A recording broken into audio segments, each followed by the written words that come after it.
أعوذ بالله من الشيطان الرجيم بسم الله الرحمن الرحيم الطلاق مرتان فإمساك بمعروف أو تسريح بإحسان ولا يحل لكم أن تأخذوا مما آتيتموهن شيئا إلا أن يخافا ألا يقيما حدود الله فإن خفتم ألا يقيما حدود الله فلا جناح عليهما فيما افتدت به في تلك حدود الله فلا تعتدوها ومن يتعد حدود الله فأولئك هم الظالمون۔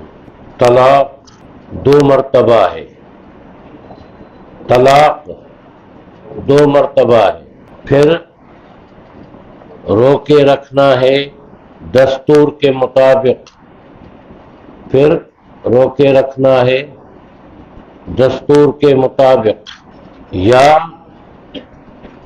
چھوڑ دینا ہے بھلائی کے ساتھ، یا چھوڑ دینا ہے بھلائی کے ساتھ۔ اور نہیں ہے جائز تمہارے لیے کہ تم لو اس مہر میں سے، مہر بریکٹ میں لکھنا، جو تم نے دیا ان کو کچھ بھی، مگر یہ کہ وہ دونوں ڈریں کہ وہ نہ قائم رکھ سکیں گے اللہ کی حدود کو، اللہ کی حدوں کو۔ پھر اگر تم ڈرو اس بات سے، بریکٹ میں لکھے کہ نہیں دونوں قائم رکھ سکیں گے، تو نہیں ہے گناہ ان دونوں پر، نہیں ہے گناہ ان دونوں پر اس میں، اس مال میں جو وہ عورت خلع کے فدیے میں دے دے۔ یہ اللہ کی حدیں ہیں، فلا تعتدوها، تو تم تجاوز نہ کرو ان سے، اور جو تجاوز کرے گا اللہ کی حدوں سے فاولئک هم الظالمون، تو وہی لوگ ظالم ہیں۔ اس آیت کریمہ میں طلاق کے بارے میں بتایا گیا ہے۔ طلاق جو ہے وہ کوئی اسلام میں پسندیدہ عمل نہیں ہے، بلکہ حدیث شریف میں آیا ہے کہ ان ابغض الحلال الی اللہ الطلاق، جائز چیزوں میں جو اللہ کو سخت ناپسند چیز ہے، جائز چیزوں میں بھی، وہ طلاق ہے۔ نکاح جو ہے یہ ایک معاشرتی ضرورت ہے ایسی کہ نکاح ہمیشہ کے لیے ہوتا ہے۔ نکاح وقتی بھی جائز نہیں ہے، مشروط بھی جائز نہیں ہے۔ نکاح ہمیشہ کے لیے ہوتا ہے۔ دو فردوں کے ذریعے سے دو خاندان ملتے ہیں، پھر دو قبیلے ملتے ہیں، دو قومیں ملتی ہیں۔ اس طریقے سے یہ معاشرے کا جو سسٹم ہے یہ چلتا ہے۔ اگر ایسا نہ ہو تو یہ معاشرہ انتشار کا شکار ہو جائے گا۔ بعض لوگ اس کے لیے یورپ کی مثالیں دیتے ہیں، لیکن اب کافی عرصے سے ان کے بھی سنجیدہ لوگ جو ہے وہ اس سے بیزار ہیں اپنے نظام سے، لیکن کہہ نہیں سکتے، کیا کہتے ہیں اب اس پر واپس لوٹنا ان کے لیے ممکن ہی نہیں رہا ہے، ممکن نہیں رہا ہے۔ اور اس برائی کا اثر ہمارے مسلمانوں پر بھی آتا ہے۔ کتنے لوگ جو ہے یہاں سے وہاں بود و باش رکھتے ہیں، وہ اب وہاں کے ڈالر اور یورو یا پیسوں کی چمک دمک سے تو بہت زیادہ متاثر ہیں، لیکن اپنے اولاد کے سلسلے میں بہت پریشان ہیں۔ ان میں بعض پریشان یہ ہے کہ بے بس ہو چکے ہیں اور وہ گزارا کر رہے ہیں جیسے ویسے، اور بعض لوگ جو ہے وہ یہاں رشتے اپنی بیٹیوں کے یا بچوں کے تلاش کرتے ہیں پاکستان یا جہاں دوسرے ملکوں میں ان کی رائے، یا پھر واپس آتے ہیں۔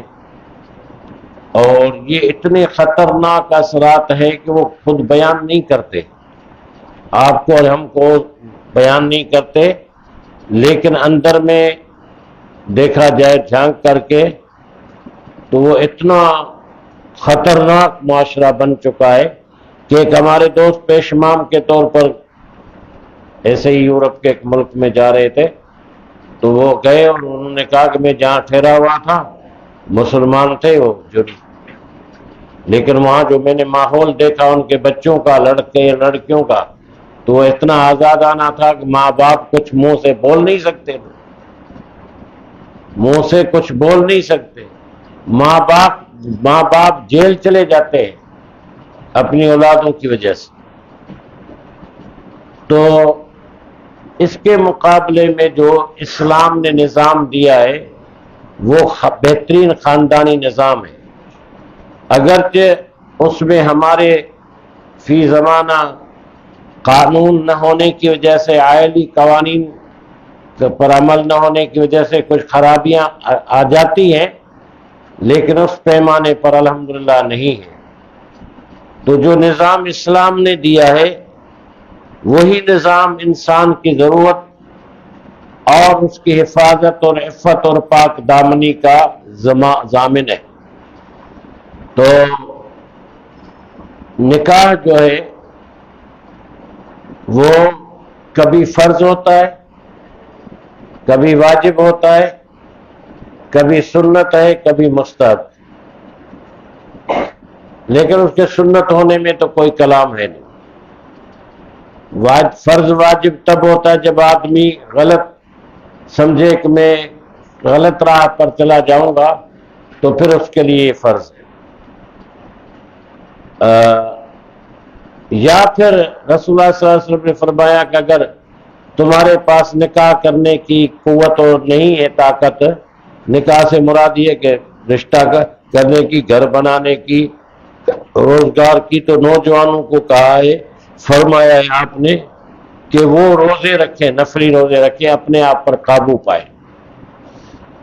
یہ اس کے علاوہ سنت ہے کہ خاندان اس سے چلتا ہے، نسل اس سے چلتی ہے۔ رسول اللہ صلی اللہ علیہ وسلم نے فرمایا کہ میری امت اس سے بڑھے گی اور میں قیامت کے دن فخر کروں، اور اس کی بہت ساری خوبیاں بھی ہیں۔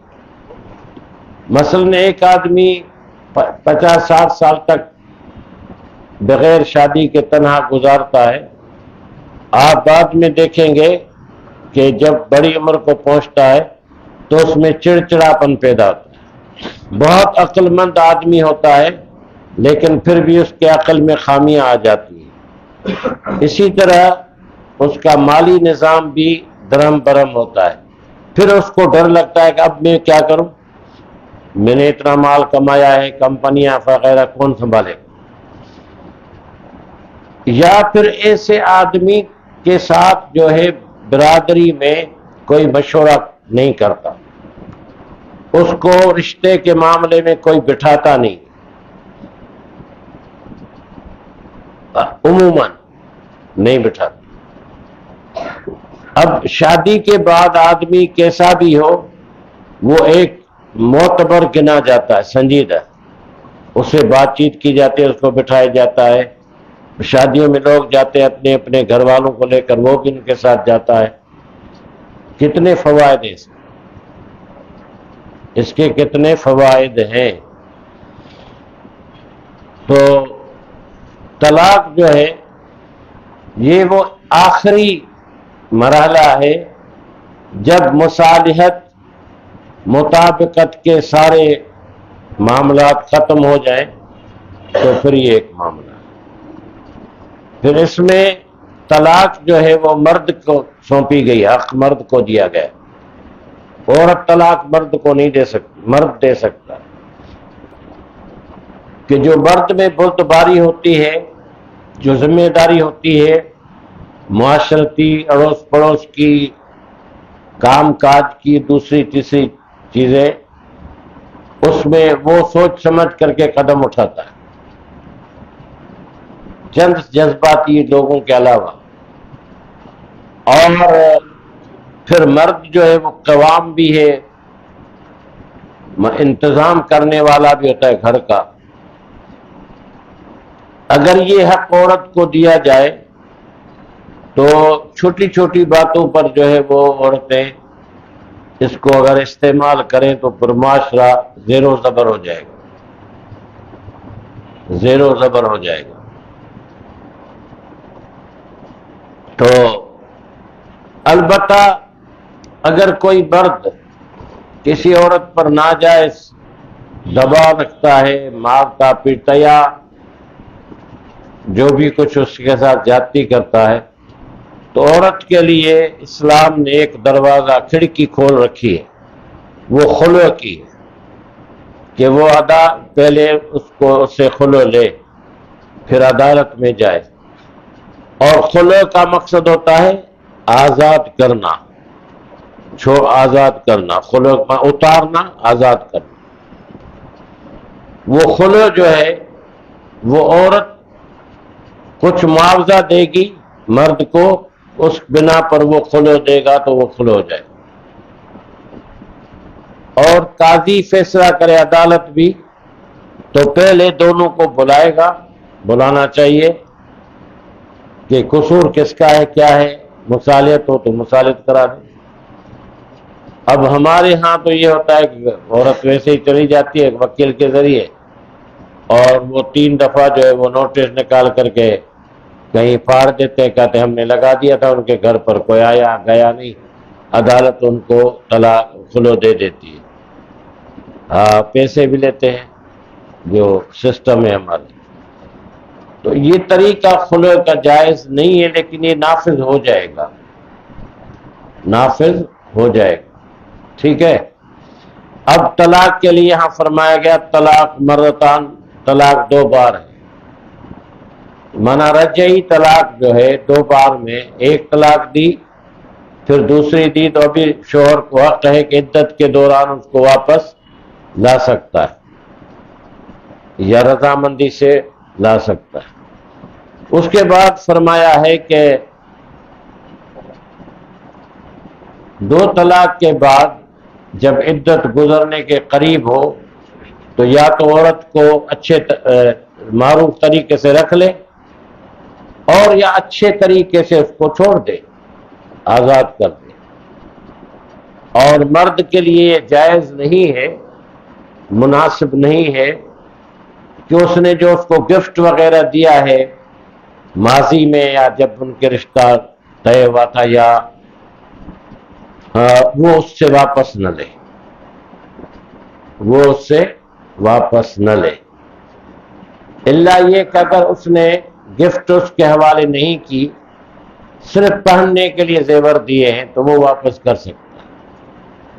لیکن مردانگی اسی میں ہے کہ مرد اس سے کچھ نہ لے۔ کچھ عرصہ دونوں نے آپس میں اتنا قربت کا گزارا ہے جو کسی اور کے ساتھ نہیں ہو سکتا، اس کا تقاضا ہے کہ نہ لے۔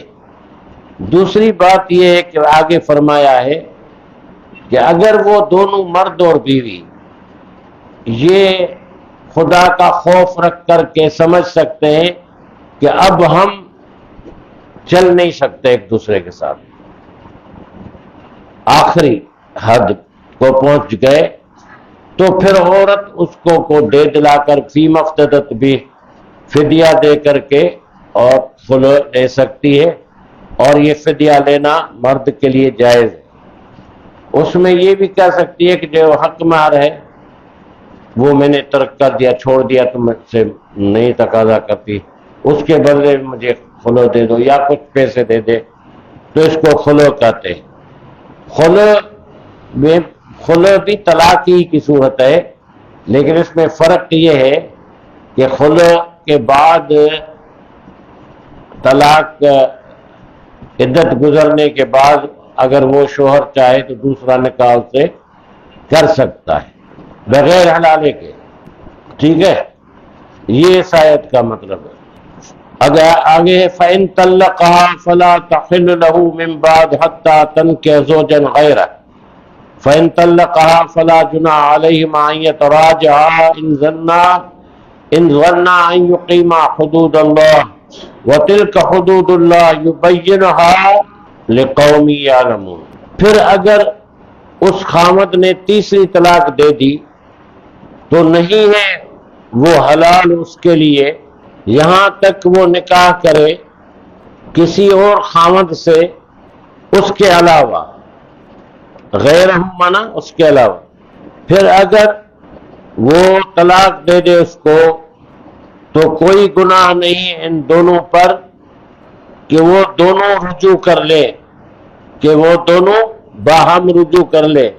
ان ظنا ان یقیما حدود اللہ، اگر وہ یقین کرے کہ وہ قائم رکھیں گے اللہ کی حدوں کو، اگر وہ یقین کریں،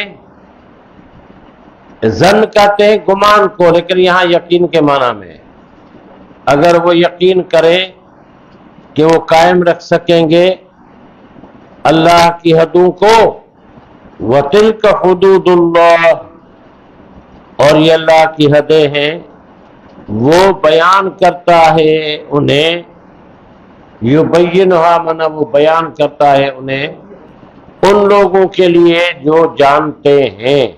یہ وہ تیسری طلاق کی بات آئی، دو طلاق کے بعد تیسری طلاق دے دی تو اب وہ عورت اس کے لیے جائز نہیں ہے جب تک یہ عورت کسی اور مرد سے نکاح کرے اور پھر وہ بھی اس کو طلاق دے دے، پھر عدت بیٹھے، پھر یہ دونوں اگر یقین کر لے کہ اب ہمارا معاملہ صحیح ہو جائے گا، پھر یہ نکاح کر سکتے ہیں، اس کو حلالہ کہتے ہیں۔ لیکن یہ حلالہ جو ہمارے ہاں ہوتا ہے یہ جائز نہیں ہے، بعض فقہا نے اس کو جائز قرار دیا ہے، لیکن قرآن اور حدیث سے اگر دیکھا جائے تو یہ حلالہ جائز نہیں ہے۔ یہ مشروط نکاح کے تحت ہوتا ہے کہ 2 دن تم اس سے نکاح کر لو، 2 دن رکھنا، اس کے بعد پھر طلاق دے دینا، 1 دن رکھنا پھر طلاق دے دینا، 4 دن رکھنا پھر طلاق دے دینا۔ اگر وہ نہ دے تو اس کا اختیار ہے، اس کا اختیار ہے، تو یہ حلالہ جائز نہیں۔ وہ تو وہ شادی کرے عورت کسی سے، اگر اس سے نباہ نہ ہو سکے پھر وہ طلاق بھی دے دے تو پھر یہ پھر ورنہ یہ تو ایک غلط دروازہ کھولنا ہے، یہ ایک غلط دروازہ کھولنا ہے، تو جائز نہیں۔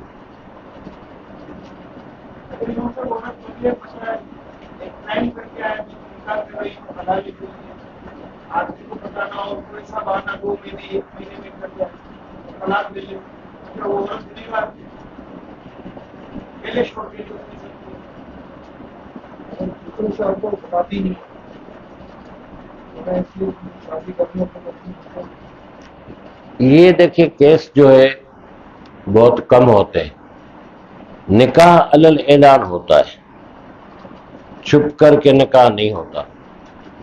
جب علی الاعلان نکاح ہوتا ہے تو اس میں خاندان انوالو ہوتے ہیں، پھر وہ اس کا راستہ روک سکتے، رک جائے گا۔ اب اگر خفیہ اگر ایسا ہوگا تو اچھا نہیں۔ سعودی عرب نے پرسوں جو اعلان کیا ہے کہ بغیر محرم کے عورتیں عمرے اور حج کے لیے آ سکتی، یہ بھی غلط ہے۔ ویسے امام شافعی وغیرہ والوں کے یہاں محرم کی شرط نہیں ہے، احناف ہمارے ہاں شرط ہے اور اس کی بڑی مصلحت ہے۔ اگر خدا نخواستہ ایسا ہوگا تو عورتیں بھی یا کاروان بنائیں گی اپنی اپنی، اور ان میں اچھی عورتیں بھی ہوں گی کاروان بنانے والی اور دوسری عورتیں بھی ہوں گی کاروان بنانے والی، اور اس سے بے حیائی کا ایک دروازہ کھل جائے گا۔ اتنے سفر پر عورتیں جائیں بغیر محرم کے تو پھر آپ خود اندازہ لگائیں، اور پھر یہ مقدس سفر ہے، یہ اتنی بڑی سازش ہے یہود و نصارہ کی کہ وہاں کے علماء بھی خاموش ہے، بہت ساروں کو تو 7 8 10 سال سے جیلوں میں ڈال دیا تھا۔ ٹھیک ہے، اب سمجھ گئے وَإِذَا طَلَّقْتُمُ النِّسَاءَ فَبَلَغْنَ أَجَلَهُنَّ فَامْسِكُوهُنَّ بِمَعْرُوفٍ أَوْ سَرِّحُوهُنَّ بِمَعْرُوفٍ وَلَا تُمْسِكُوهُنَّ ضِرَارًا لِتَعْتَدُوا وَمَنْ يَفْعَلْ ذَلِكَ فَقَدْ ظَلَمَ نَفْسَهُ وَلَا تَتَّخِذُوا آيَاتِ اللَّهِ هُزُوًا وَاذْكُرُوا نِعْمَةَ اللَّهِ عَلَيْكُمْ وَمَا أَنزَلَ عَلَيْكُم مِّنَ الْكِتَابِ وَالْحِكْمَةِ يَعِظُكُم بِهِ وَاتَّقُوا اللَّهَ وَاعْلَمُوا أَنَّ اللَّهَ بِكُلِّ شَيْءٍ عَلِيمٌ۔ اور جب تم طلاق دو عورتوں کو پھر وہ پہنچ جائیں اپنی عدت کو تو روک لو ان کو دستور کے مطابق یا چھوڑ دو ان کو دستور کے موافق۔ روک لو ان کو دستور کے موافق یا چھوڑ دو ان کو دستور کے مطابق۔ اور تم نہ روکو ان کو ستانے کے لیے، نقصان پہنچانے کے لیے۔ ضرار منع نقصان، تاکہ تم زیادتی کرو۔ اور جو کرے گا ایسا تو یقیناً وہ ظلم کرے گا، یقیناً اس نے ظلم کیا اپنے آپ پر۔ نفس منع اپنے نفس پر یعنی اپنے آپ پر۔ اور تم نہ بناؤ اللہ کی آیتوں کو مذاق، ہنسی مذاق، اور یاد کرو اللہ کی نعمت جو تم پر ہے۔ وَمَا أَنزَلَ عَلَيْكُمْ، اور جو اس نے نازل کی تم پر کتاب اور حکمت، اور وہ نصیحت کرتا ہے تمہیں، یعظکم منا وہ نصیحت کرتا ہے تمہیں اس کی، وہ نصیحت کر رہا ہے تمہیں اس کی۔ واتقوا اللہ، اور تم ڈرو اللہ سے۔ وَاعْلَمُوا، اور جان لو، بے شک اللہ ہر چیز کو خوب جانتا ہے۔ اس آیت میں یہ بتایا گیا ہے کہ اصل میں عرب میں یہ دستور تھا کہ عورت کو لٹکائے رکھنے کے لیے، اس کو تکلیف پہنچانے کے لیے 2-3 طلاقیں دیتے تھے، 2، اور عدت کا انتظار کرتے تھے۔ جب قریب اس کی عدت گزرنے والی ہوتی تو پھر رجوع کر لیتے۔ رجوع کرنے کے بعد پھر مہینہ گزرنے کے بعد یا 15 دن پھر اس کو طلاق دے دیتے۔ پھر عدت پوری نہیں ہوتی تو پھر رجوع کر لیتے۔ اب یہ عورت تو مجبور ہو جاتی تھی۔ تو یہاں بتایا گیا ہے کہ جب عورت کی عدت قریب پہنچ جائے تو یا تو دستور کے مطابق اس کو رکھ لو یا دستور کے مطابق اس کو چھوڑ دو۔ ان کو جو ہے نقصان پہنچانے کے لیے زیادتی مت کرو ان کو، اور جو ایسا کرے گا اس کو اپنے آپ پر ظلم کرتا ہے۔ اور اللہ کی آیتوں کو مذاق نہ بناؤ، اللہ کی نعمت کو یاد کرو۔ اور تمہیں یہ نعمت اور زندگی کی اور گھر کی، اس کے علاوہ رب العالمین نے یہ کتاب اتار کر کے حکمت اور کتاب علم کی باتیں تمہیں بتائی، تو یہ اللہ تعالیٰ کا تم پر احسان ہے، اور اللہ تعالیٰ ہر چیز جانتا ہے۔ ٹھیک ہے؟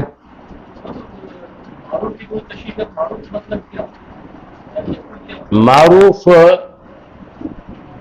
اور منکر، معروف مانا پسندیدہ، منکر مرنا ناپسندیدہ۔ معروف کہتے ہیں جو دنیا میں دستور ہے وہ اس کے مطابق، نہیں ہر کے اپنے معاشرتی طور پر ہوتے ہیں نا قوانین، اچھا برا کیسے۔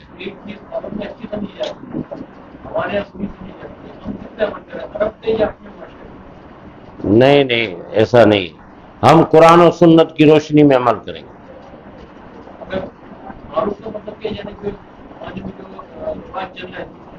نہیں، وہ تو جب قرآن میں کوئی حدیث میں کلیئر احکامات نہیں ملتے تو پھر ہم رواج کی طرف جاتے ہیں معاشرے کی، کہ اس میں کیا چل، جیسے شادیوں میں بعض برادریوں میں ایک رواج ہے، بعض برادریوں میں دوسرا رواج ہے، تو اس کے مطابق پھر فیصلہ ہوگا۔ یہاں معروف سے مراد ہے جو دنیا میں ایک اچھائی کو جو سب لوگ اچھا سمجھتے ہیں اس کے مطابق۔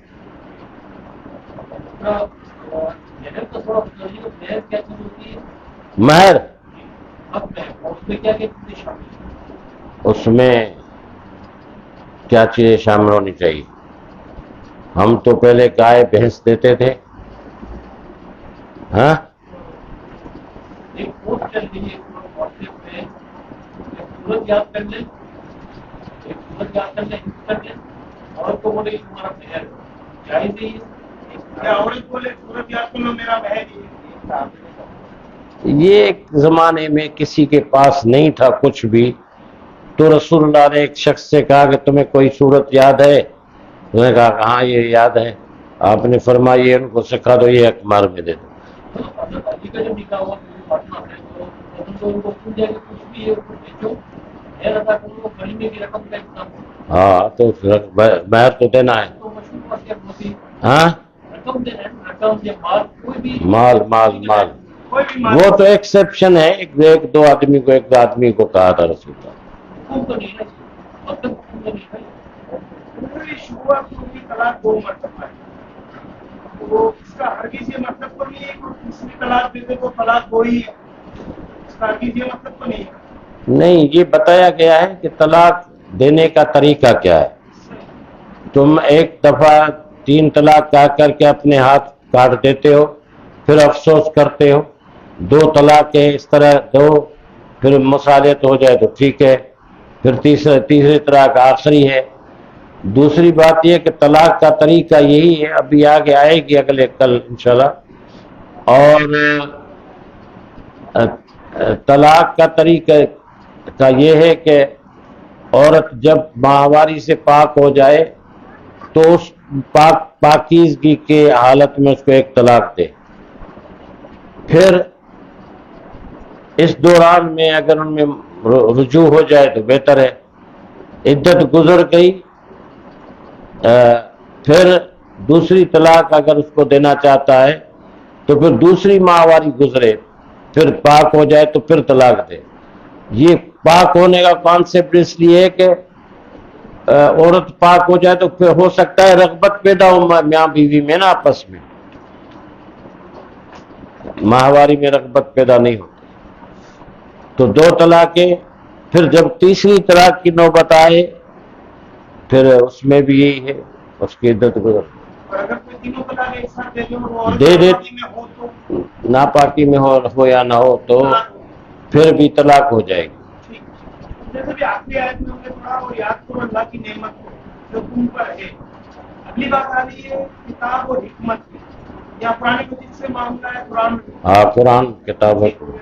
پھر اس کے ساتھ تو ہم اگر کہ یہ لے سکتے ہیں کہ یاد کرو اللہ کی نعمت کو جو تم پر ہے، یا نعمت سے مراد رسول اللہ صلی اللہ علیہ وسلم. نہیں، نعمت یہ اللہ تعالیٰ کی تمہارا معاشرہ، گھر، عورت، مرد، اولاد وغیرہ. جو اللہ تعالیٰ نے سسٹم کیا ہے. ہاں وہ قرآن کا نزول تو نبی پاک صلی اللہ علیہ وسلم کا ہوا ہے. ہاں یہ بات بھی آ رہی کہ نازل کی تم پر کتاب و حکمت، اور وہ نصیحت کرتے ہیں. نبی تو وکیل کی حیثیت رکھتا ہے نا امت کے لیے. یہ بھی نعمت، ہاں یا نعمت سے مراد نبی پاک صلی اللہ علیہ وسلم نے. وہ تو دوسری آیتوں میں ہے نا، ہم ہر آیت میں تو اس طرح مراد نہیں لے سکتے، لیکن انڈرسٹوڈ تو ہے کہ رسول اللہ صلی اللہ علیہ وسلم خود نعمت ہے، رحمت ہیں تو نعمت ہے نا. وما ارسلناک الا رحمۃ للعالمین تو نعمت ہوئے نا. لیکن ہمارے ہاں جو نعمت کا کانسیپٹ ہے وہ بسکٹ تقسیم کرنے تک ہے، بسکٹ تقسیم کرنے تک، مٹھائی تقسیم کرنے تک. یہ نہیں ہے کانسیپٹ نعمت کا. نعمت کا مطلب ہے اس کا تجزیہ کرو کس طرح رسول اللہ نعمت ہے ہر چیز میں، نماز، روزہ، حج، زکوٰۃ وغیرہ وغیرہ. زندگی کے معاملات میں یہ ان کی تعلیم، تربیت، ان کا عمل، ان کا اخلاق، ان کا کردار، یہ نعمت ہے نا. یہ نعمت کیا ہے کہ مٹھائی تقسیم کر لو اور رسول اللہ کا حق ادا کر دیا، نعمت کا یہ نہیں. وہ جو جہالت میں قومیں پڑی ہوئی تھی، عرب پڑا ہوا تھا، رسول اللہ آئے، قرآن آیا، شریعت آئی، یہ اللہ کی نعمت تباہی نہ ان کو. ظلمات سے نکلے، روشنی میں آئے، جہالت سے نکلے، علم میں آئے، محکومی سے نکلے، غلامی سے نکلے، اور جو ہے وہ سربراہ اور رہنما بنے، یہ نعمت ہے۔ ہمارے یہاں مٹھائی تقسیم کر لو، بس کام ہو گیا، نعمت کا شکر ہو گیا، یہ نہیں ہے خالی۔ اب لوگ جواز میں یہ کہہ سکتے ہیں، کہہ دیں گے، ہر ایک کا اپنا نظریہ آتا ہے، لیکن حقیقت میں یہ بات نہیں ہے۔ الحمدللہ رب العالمین، والصلاۃ والسلام علی رسول اللہ۔ اللہم ارحمنا وانصرنا وعافنا واهدنا وارزقنا واحفظنا واشفنا ربنا انک رؤوف رحیم۔